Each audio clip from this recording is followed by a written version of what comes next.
sa pag-abot na pod sa New Testament sa Lucas 4:16 nabatasan man ni Kristo nga mosulod siya sa sinagoga matag adlaw nga Sabado. Karon diha sa Lucas 4:16 kanang kauban ni Kristo diha sa iyang pag-adto sa sinagoga kinsa man na bro, mga 70 Adventist o dili? Mga Hudiyo. Dili 70 Adventist. Ha? Mga Hudiyo may nasulat diha. Lisod mag ako ng motorhon. Di gani. Mga Hudiyo dili mga 70 Adventist. Ay, abot lang to sila. Kaya mga Hudiyo may gibutang sa Biblia. Di wala 70 Adventist bro nga apil bro wala una ah. Ay, mga Hudiyo lagi gibutang. Wala 70 Adventist. Nakalagay mo padugangan sa ko Di ba? Ang ako pangutan ang akong pangutan na ba iklaro na ko ba? Sakto na nga imong giingon, sakto na imong giingon nga mga Hudiyo kay mabasa man jud mga Hudiyo. Sa ato pa wala apil ang 70 Adventist diha. Basta kay mga Hudiyo ang gibutang. Lagi, mga Hudiyo ang gibutang sakto na. Wala apil ang 70 Adventist. Ambot lang kag nakabasa ba kag naa. Dili, ayaw ko pa usa na usa. Naunsa? Dili lagi ka na pa ipiton. Sige kag balik-balik og pangutan nga gitubag ta naman ka. Dili lagi. Wa ka kasabot Dili. sa akong gitubag nga mga Dili lagi. Dili na nakasabot lagi ko. gani. Sa Ako- sig balik-balik. Ako balik ko na. Diya sa Lucas 4:16. Nabatasan man ni Kristo nga na sulod sinagoga. Nitubag kag Hudiyo. Ang akong palap pangutana kay nitubag naman kag Hudiyo. Sa ato pa wala gyud apil ang 70 Adventist diya, yes or no? Mga Hudiyo gani. Di, yes or no ba? Tubag ka sa akong pangutana, yes or no? Pag mutubag na kag yes or no, aya pa din ko ma-explain. Kung unsay nasulat diha, mao na akong itubag sa imo. Magani. Gitubag man nimo. Sa imong gigamit. Mga Gitubag Hudiyo man- na gibutang. Lagi. Follow up naman bro. Di sa Lucas 4:16 tubag naman kang Hudiyo. Yes, tinuod na. Follow up pa pangutana. Pag ingon nimo nga Hudiyo, so walay apil ang 70 Adventist, yes or no? Basta kay may yes or no, Dili. ang una-una, basta kay Hudiyo nakabutang.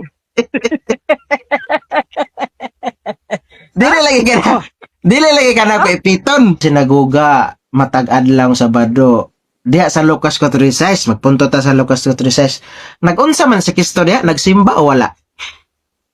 Nagtindog nagbasa, alang-alang magkinsabi ang simbahon, nga Diyos man siya. So wala di siya magsimba diha, bro. Ha? Dito Wala di siya magsimba. Bato sa sinagoga. Oh, di ba? Tapos nag-unsa man siya diha? Tindog dito, nagbasa. Oh. Wala siya magsimba. Kita-kita man ta.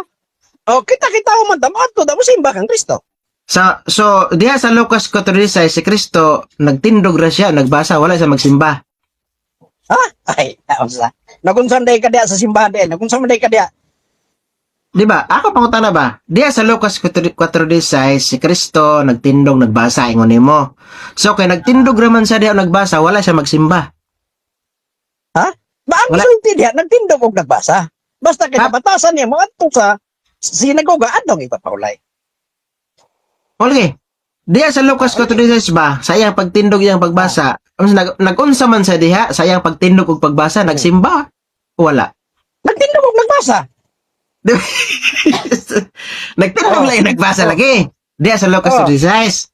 Diya sa Lucas 4:16 ba, sa iyang pagtindog ug pagbasa, nag-unsa man sa diha, nagsimba o wala? Nagantog simbahan. Nagantog sinagoga. Lisod man pa imo kong padugangon. Lisod man imo kong padugangon, ana. Sumala sa panudlo ba sa 70 Adventist ba? Sumala ba sa panudlo sa 70 Adventist kay 70 Adventist man ka tubag ako sa inyong panudlo. Diha sa Lucas 4:16 kay nagtindog man siya diha o nagbasa. Nagunsa man siya sa iyang pagtindog ug basa, nagsimba o wala? Nagtindog lang siya nagbasa. Oh, nanudlo. Wala sa Sa inyo ding simbahan. Wala sa magsimba diya, bro. Wala magtudlo magbasa. Balik ko na ako pautana, bro. Last question na lang nito. Bago ni mo dili mo next question ako kay. Sumala sa akong giingon, dili ka na ako ipiton. Diya sa Lucas 4:16, sa iyang pagtindog diha sa iyang pagbasa, sumala sa imong nasabtan sa doktrina sa SDA. Sumala sa nasabtan nimo ha. Dili sa imong kagalingon opinion. Sumala sa imong nasabtan sa panudlo, doktrina, dugma sa Seventh Adventist. Nag-unsa man siya? Nagsimba? Yes or no? Ha? Nagtindog laging nagbasa siya diha.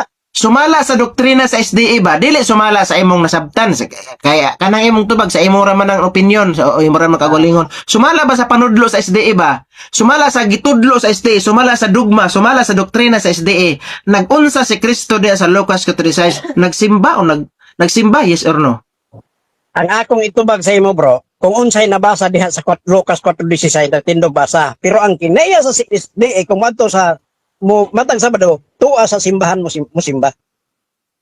Sabot di ka. ba si Kristo ba Oh. wala ko nangutana sa kinaya Nga diha. Kaya lisod kayo moingon ko bro, nagsimba o wala. Nga wala may mabasa diha sa Lucas 4:16. Ang giingon diha magtindog og magbasa. diha ba sa nga dogma nga pagtulunan, matong simbahan musimba dito. Wala ko nangutana sa Seventh Adventist, bro. Wala ko nangutana sa Seventh Adventist ba? Ang akong pangutana ba? Sumala sa pagtulunan sa Seventh Adventist sa gihimo ni Kristo diya sa Lucas 4:16. Sa gibuhat ni Kristo ba? Dili sa inyong gibuhat personal. Sumala sa gibuhat ni Kristo diya sa Lucas 4:16 sa iyang pagtindog sa iyang pagbasa. Sumala sa panudlo ba? Nag-unsa si Kristo diha dili sa inyo ha wala pa ko nangutana sa inyo mabuta to diha nag-unsa si Kristo diha sa Lucas 4:16 sumala sa pagtulunan sa SDA si Kristo mismo ba sa iyang pagtindog sa iyang pagbasa nag-unsa man siya nagsimba yes or no Ang gibasa nimo diha nagtindog siyang nagbasa. Itong debate pagpaminaw na ako nakurat kaya nga di magutabaw ang teaching sa Catholic Church. Di ba kasaya pag si Jesus Christ? Kaya din sa ilang libro sa Catechism, Jesus Christ never fails. Pero sa pag-amot sa debate, nasayop na si Jesus Christ. Pero ulaw gito kaigsoon.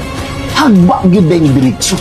Una nga, congratulations na ni Mitchell Bindilio sa maayo nga pag-perform niya itong gisgutan nga debate niya ng mga panahon na wow nibawi igod si Pastor Chris Bacalares bisan og nasayod siya nga napilde si Mitchell Bindilio sa debate dito sa Naga City pero iya gud gi congratulate kay aron nga makabawi-bawi sa kaulawan sa 3 Media sa gibuhat ni Alfie Haba nga iyang gi kantsawan si Mitchell Bindilio nga napilde sa debate aron nga makabawi-bawi kay nakapanimaho na siguro ang grupo sa 3 Media nga si Mitchell Bindilio hapit na magkatoliko gibawi ni Pastor Chris Bacalares iyang gidayeg si Mitchell Bindilio aron nga makuhaon ang kasakit sa dughan sa pagpanamastama sa grupo sa 3 Media sa katauhan ni Alpihaba bisan og napildi god marunong gud si Pastor Bacalares aron nga mahupay ang kasakit ni Mitchell Bindilio aron nga dili madayon og balhin sa Katoliko iyang gidayeg wise pod maayo pod ako siguro siya nahagit siyang debate sa puwa adi po na ako ni siya atrasan oy ako dili ko debatidor kamo nagsige naman mo practice ako mo ko practice anang debate kay dili man pang debate ni akong practice pero imo kong hagiton ako imo muhatag sa tema dili nang imuha nga tema nimo nga imong pamatud-an nga dunay panudlo ang Seventh-day Adventist nga wala sa Biblia maor gyapon mamaura ako lang i-modify ang imuhang topic imong pamatud-an nga diha sa fundamental belief nga 28 sa Seventh-day Adventist imong pamatud-an sumala sa Biblia nga dunay panudlo dinha nga supak sa Biblia kana nga topic ha mao na diha kusog kay ka mga takes sa Katoliko unya karon nga gihagit ka nako og debate nanalaw ka paingon-ingon pa yun ka nga dili ka mahadlok ngano nga nisibog man ka sa tema nga akong pamatud-an nga adunay panudlo ang Seventh-day Adventist nga wala sa Biblia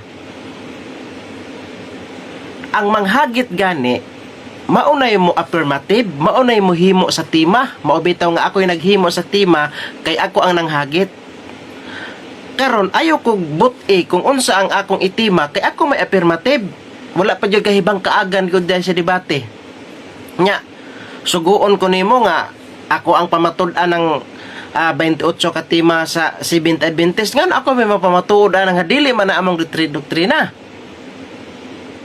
Hatagan ta ka og chance. Ako maoy hagita. Ikaw maoy mag-affirmative. Ikaw ang maghimo sa tema. Kana ra gyapon. Imong pamatud-an nga ang 28 ka tema sa Seventh-day Adventist mabasa sa Biblia tanan. Tanan gyud mabasa sa Biblia. Ako'y munigar ana. Ikaw affirmative kana nga tema bisag online lang ta. Online debate. Si Strongman Alado og dili man gani sa busy o si Dan Maasin na atong moderator. Imong pamatud-an nga ang 28 ka tema mabasag yun tanan sa Biblia. Kay ako'y munigar ana. Musupak ko ana nga naay panudlo ni diha sa 28 ka tema nga dili mabasa sa Biblia. Larga bula.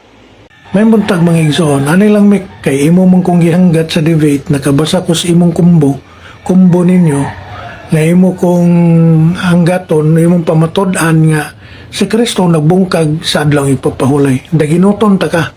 Pero kay ikaw may nanghanggat, ako'y affirmative, dili ikaw. Maura gyapon nga topic. O maura gyapon nga buti pasabot anang imong topic. Pero ako lang mo affirmatibo. Akong pamatud-an nga si Kristo na nagmatinud-anon gayod nga nagbantay, nag-observe, nagpahulay sa adlaw ipapahulay o Sabat. O wala bungkagan ni Kristo ang adlaw ipapahulay. Ako'y affirmative. Nga ikaw mao'y negative. Dawatan na. Kaya kung imo nang dawaton, believe na ko sa mong kaisog. Yes, kayo, Bro Alpe. Tinuod na nga gihagit ta ka og public debate. Kay wala ko makaangay sa imong pagkantsaw-kantsaw kang Mitchell Bendilio, ang akong amigo nga naa sa 3:30 nga usa ka debatidor sa 3:30. Aron makita nga naayud kay abilidad sa debate, aron pud matestingan pod kay murag hait-hait na pod ning akong hinagiban nga sakto-sakto na pod ni nga baid. Isukol na nako ning debate. Ayaw usba ang tema. Ako maoy affirmative. Ngano mahadlok man ka mag-negative? Akong pamatud-an nga gibungkag ni Kristo ang Sabado. Sumala sa Biblia. Walay gamit ay referensya. Pabor na nimo. Karon, akong pamatud-an, ako'y affirmative. Manghagit nga nagdebate, affirmative yun. Napareha naman hinong kakadan maasin. Ayaw kahadlok. Negative ka. Ako'y affirmative, kaya ako may nanghagit. Akong pamatud-an nga gibungkag ni Kristo ang Sabado. Biblia ra, way gamit ay referensya. Kay aron makita nga mubarog gyud gihapon ang Katoliko bisan og walay mga referensya. Ayaw pagdaghan ng mga alibay nga ikaw na pod ang mag-affirmative nya, ako na pod imong negative. Dili ko mag-negative. Ako'y affirmative. Sukli ang tema ato nang debatihan karong umalabot nga Abril 24 didto sa Tandag City. Kay si Jeffrey Rinyan og si Jason Mantos, sila pod ang mag-atbang. Og si Paul Alima og si Dan Maasin og si Jerwin Rosales og si Stalwart. Upat ta kaparisan. Larga bula.